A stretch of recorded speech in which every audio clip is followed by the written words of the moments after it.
Olá pessoal, nossa aula tema hoje é sobre Marx, Marx 3, já que já tivemos duas aulas anteriores. E essa aula provavelmente será que vai finalizar o nosso estudo aqui sobre Marx e, portanto, tem um fechamento interessante. É apenas para retomar o fio da meada, o Marx estabelece desde o início a produção de mercadorias através de três características básicas, a propriedade privada dos meios de produção, divisão social do trabalho e troca. Estabelece que as mercadorias têm simultaneamente valor de uso e valor de troca, sendo o valor de uso dado pela utilidade da mercadoria e o valor de troca pela quantidade de trabalho socialmente necessária para produzi-la. Ao mesmo tempo, começa uma análise da troca de mercadoria por mercadoria, sem o dinheiro ainda, mostrando que o que se troca são diferentes valores de uso para um mesmo valor de troca. Introduz a análise da moeda como uma mercadoria como outra qualquer, e não uma inspiração divina, uma mercadoria que vai assumindo a posição de equivalente geral, mas que mantém a regra mercadoria, dinheiro, mercadoria, valores de uso diferentes, valores de trocas equivalentes, ou seja, pela quantidade de trabalho socialmente necessária para produzi-los. E depois avança, mostrando que na circulação de mercadorias não há produção de riqueza, mas quando a repetição dessa equação, mercadoria, dinheiro, mercadoria, dinheiro, mercadoria, dinheiro, mercadoria, se vista o dinheiro como capital, ou seja, o dinheiro passando pela mercadoria para produzir mais dinheiro, essa relação D/M D' vai ter uma característica muito diferente, embora mantidas as regras de trocas entre equivalentes. Esse dinheiro, então, é trocado por meios de produção e força de trabalho. A força de trabalho é apresentada como a mercadoria que, no seu processo de consumo, portanto, posta em marcha a sua utilização, ela é capaz de gerar valor, de gerar mais-valia, dependendo exatamente da quantidade de trabalho socialmente necessária para produzir as mercadorias que garantem a subsistência do trabalhador, portanto, da força de trabalho, você garante a troca equivalente entre o dinheiro, o capital, e a força de trabalho. Entretanto, posta em marcha, colocada em uso, essa força de trabalho pode gerar um valor superior àquilo que foi pago por ela, que é apropriado pelo capitalista. Essa mais-valia, então, é apropriada pelo capitalista no processo produtivo. Então, a jornada de trabalho torna-se muito importante para entender que, durante determinado tempo da jornada de trabalho, o capitalista produz valor equivalente àquilo que ele pagou pela força de trabalho do trabalhador. E durante parte da jornada de trabalho, ele está gerando um valor que é superior àquele pago e, portanto, é apropriado pelo capitalista. Suponhamos, então, uma jornada de 8 horas, que diariamente o trabalhador trabalha as primeiras 4 horas para pagar, ou gerar valor equivalente àquilo que foi pago a ele, e as outras 4 horas ele continua gerando valor que é apropriado pelo capitalista. Portanto, Marx vai definir duas formas de extração de mais-valia.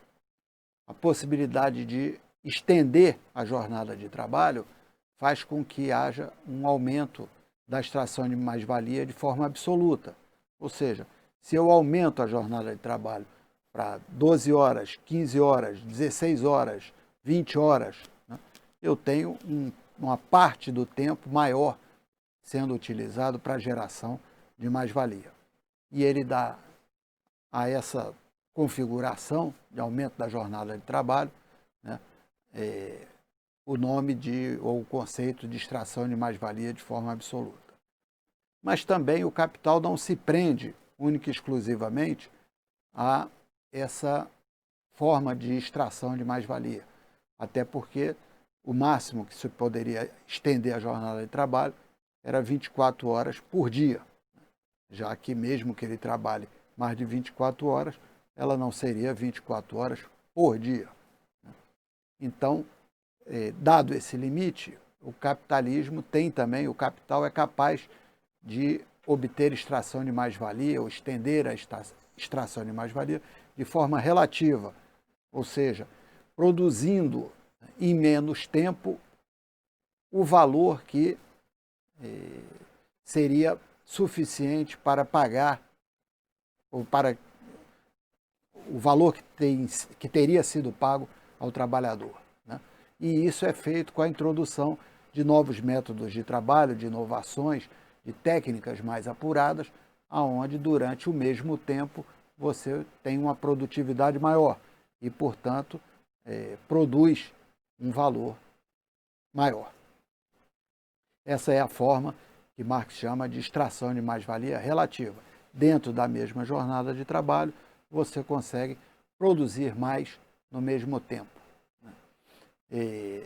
E essa é uma das razões pelas quais Marx chama os meios de produção de capital fixo e a força de trabalho de capital variável.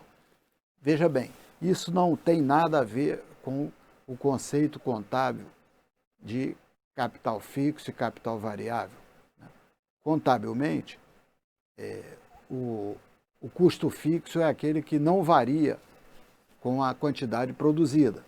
Então, por exemplo, eu adquiro um prédio ou uma máquina, mesmo que eu não produza nada ou produza muito pouco, aquele meu custo é fixo. Certo? Contabilmente é um custo fixo. Da mesma forma que, por exemplo, se eu for produzir suco de laranja, quanto mais laranja eu adquirir, portanto, o meu custo em laranja, ele vai se refletir na quantidade de suco de laranja que eu vou produzir. Então, ele é considerado um custo variável. O custo varia em função da quantidade produzida. No caso dos conceitos marxistas, isso não se dá assim. Ele está chamando de capital fixo os meios de produção, por quê? Porque eles se transportam para as mercadorias de forma fixa. Então, vamos supor, eu adquiro uma máquina. Né? Aquela máquina é projetada pelo engenheiro para produzir 1000 unidades. Né? Então, do valor da máquina, cada unidade produzida vai receber, vamos dizer assim, transportado daquela máquina 1000 avos. Né? Então, cada vez que eu produzo uma peça daquela máquina que foi projetada para produzir 1000, vai uma unidade de valor naquela peça. Né? E assim são todos os meios de produção, porque eles são exatamente uma projeção, né, da engenharia, do trabalho já incorporado. Né? Então, antigamente tinha uma propaganda muito interessante do isqueiro Bic, né, que aparecia na televisão. Aparecia um isqueiro Bic e uma mão acendendo, rodando aquela rodana, né, e a chama acendia e apagava, acendia e apagava. Aí aparecia assim embaixo escrito, isqueiro Bic, projetado para acender 1000 vezes. Ou seja, quando você rodava aquela rodana, ele gastava uma daquelas 1000 vezes que ele foi projetado. Então é isso, os meios de produção são capital fixo porque eles se transportam para a mercadoria de forma fixa, de acordo com aquilo que foi projetado e de acordo com aquilo que foi pago, né? De acordo com aquilo que foi transformado a partir da quantidade de trabalho socialmente necessária para produzir o meio de produção. No caso da força de trabalho, é considerado capital variável exatamente por quê? Porque aquilo que se transporta para a mercadoria não está preso, não está, vamos dizer assim, limitado por aquilo que foi inicialmente pago como quantidade de trabalho socialmente necessária para produzir os bens de subsistência do trabalhador. O que vai se transportar para a mercadoria é a capacidade de utilização da força de trabalho pelo capitalista. E, portanto, se eu colocar, ou se eu conseguir, enquanto capitalista, uma organização da produção que me permita produzir muito, eu vou ter uma geração de valor muito grande. Se eu não conseguir produzir muito, eu vou ter uma geração de valor pequena. Então, vai depender, né, a quantidade de valor que eu vou incorporar na mercadoria seguinte, vai depender muito mais da forma de utilização da mercadoria força de trabalho do que propriamente daquela parte que foi paga, né, ao trabalhador enquanto quantidade de trabalho socialmente necessária para produzir a subsistência. Então, são formas diferentes. E o Marx vai levantar uma questão muito interessante, né? Ele diz que à medida em que você vai obtendo mais-valia, né, o capitalismo tende a empregar essa mais-valia no próprio processo produtivo, né, gerando o que Marx chama de acumulação do capital, ou seja, a geração de mais-valia para reintrodução na produção e geração de mais-valia adicional. Esse processo de acumulação do capital, ele tem uma característica muito específica, que é o fato de que há, segundo Marx, um aumento contínuo na composição orgânica do capital. O que quer dizer isso? Quer dizer que, para Marx, a cada rodada desse processo de acumulação, o capital investe mais em meios de produção do que em força de trabalho. E à medida em que ele vai aumentando, né, a acumulação em meios de produção relativamente à força de trabalho, há o aumento da composição orgânica do capital e, portanto, vai criando um problema, né, para o capitalismo. Qual é o problema?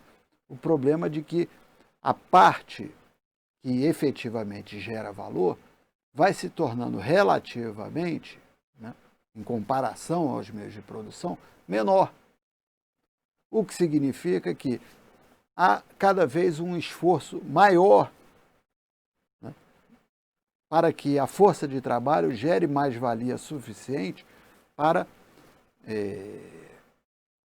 valorizar todo o capital, né, para fazer com que o capital se valorize como um todo, né, a parcela investida na força de trabalho é relativamente menor, cada vez menor, em relação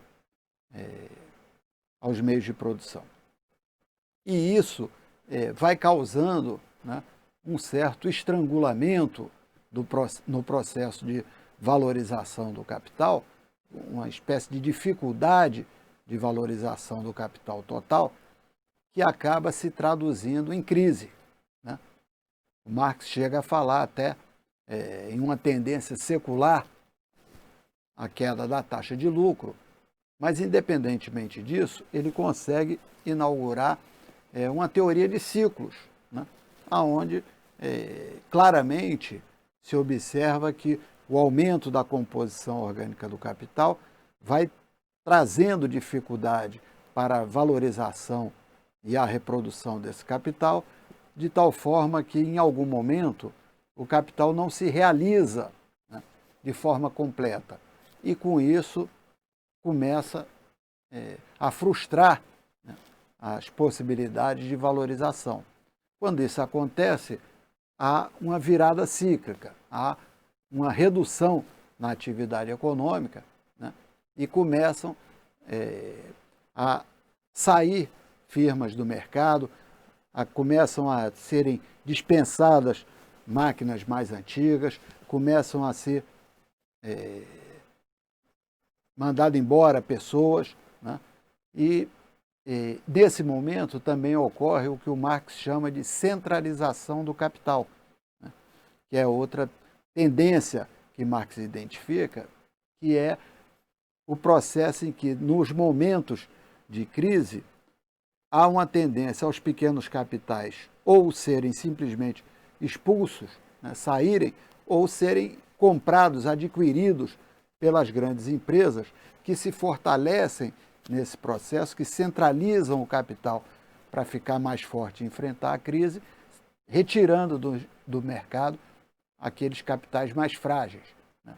De tal forma que, quando a economia retoma, né, o processo de centralização se deu e, portanto, os capitais estão mais concentrados, né?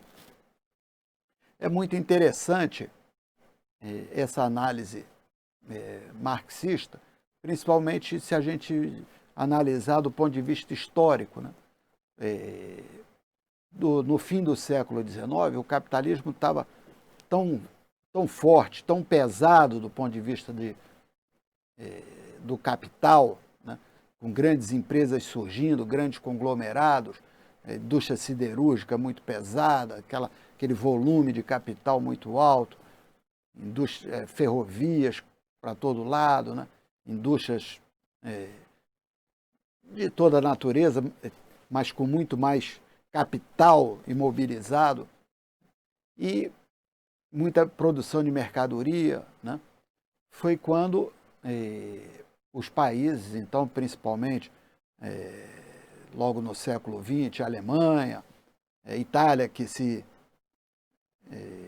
tornaram estados nacionais já mais depois dos outros países europeus, né, mais fortes, mas que tinham uma produção muito vigorosa, né, mas mesmo Inglaterra, França e todos partiram, então, para as colônias, né, para transformar os mercados coloniais em mercados capitalistas, para poder, de alguma maneira, dar saída àquela produção toda, né?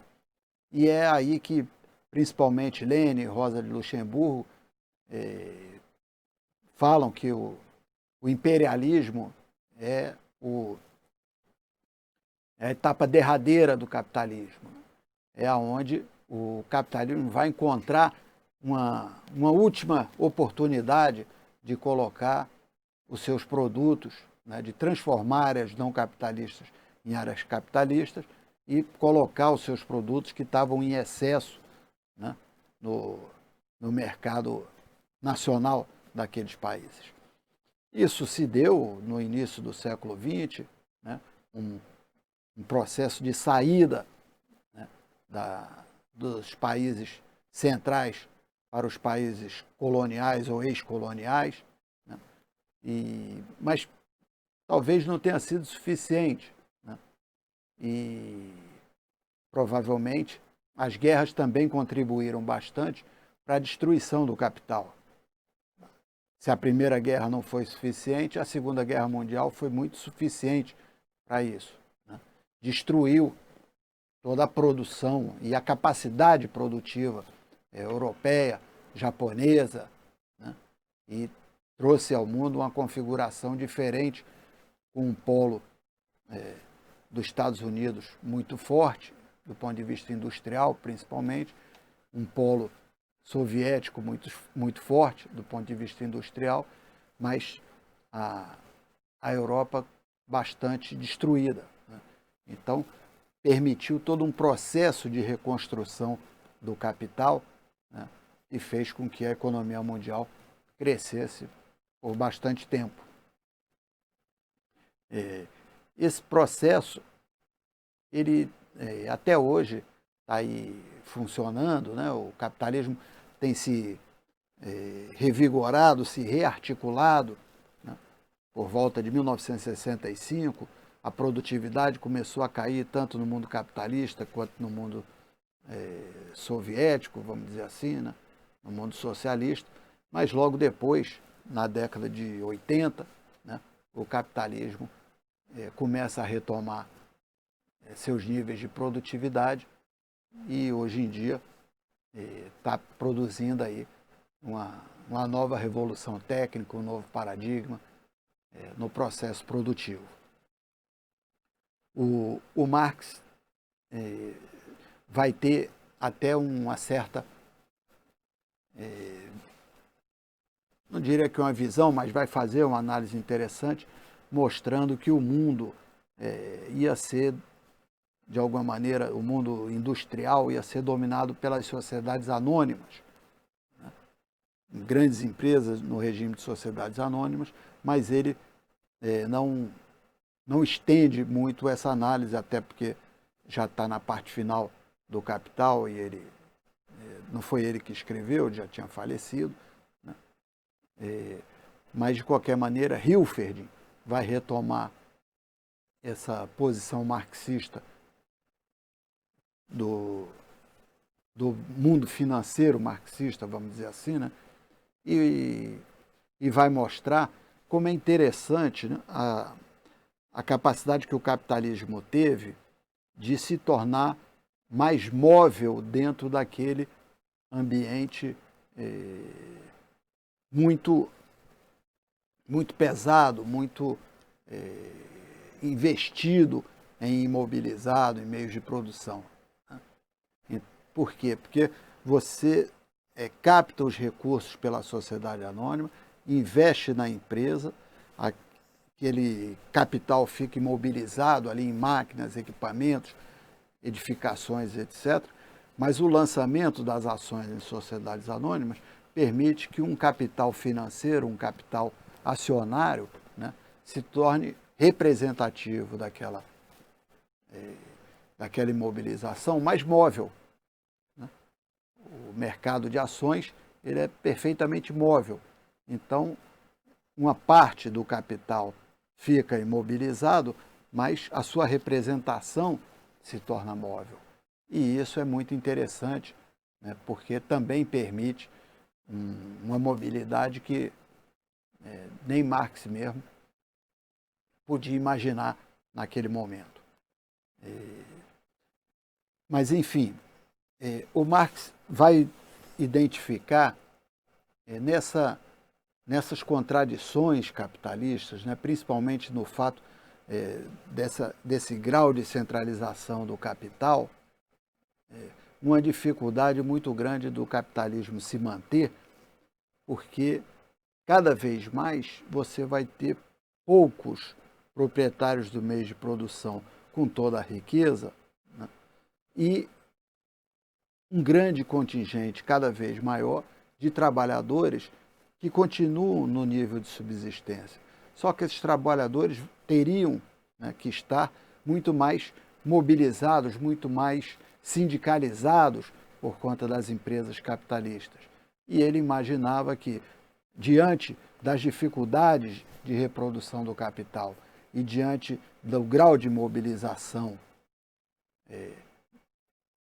dos sindicatos, né, e do grau de exploração existente, em algum momento o capitalismo não ia conseguir se sustentar e viria, então, a revolução onde os trabalhadores viessem a assumir o poder e, portanto, ele, de alguma maneira, encaminha, né, a solução econômica no sentido da solução política do Manifesto do Partido Comunista.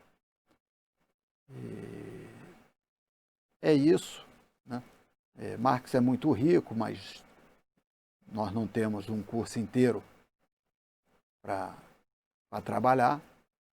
O que temos até o momento é isso que a gente trabalhou até agora.